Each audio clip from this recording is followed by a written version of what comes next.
შიდა ხელშეკრულება ხაფანგი თუ მარტივი გამოსავლით.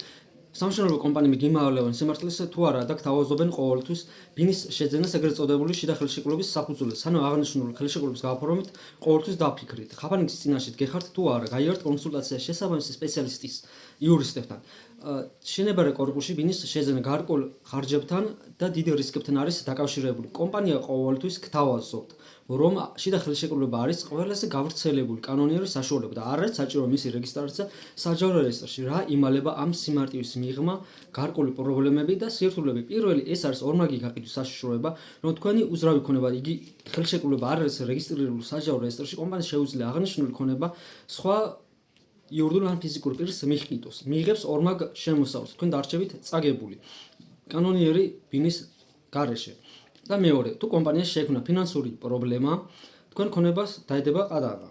ან შესაძლოა აღნიშნული ქონება კონკრეტული ბანკის საკუთრებაში გადავიდეს. თუ თქვენ დაინტერესებული ხართ თქვენ უფლებებით, შეგიძლიათ გამოიწეროთ ჩემი გვერდი.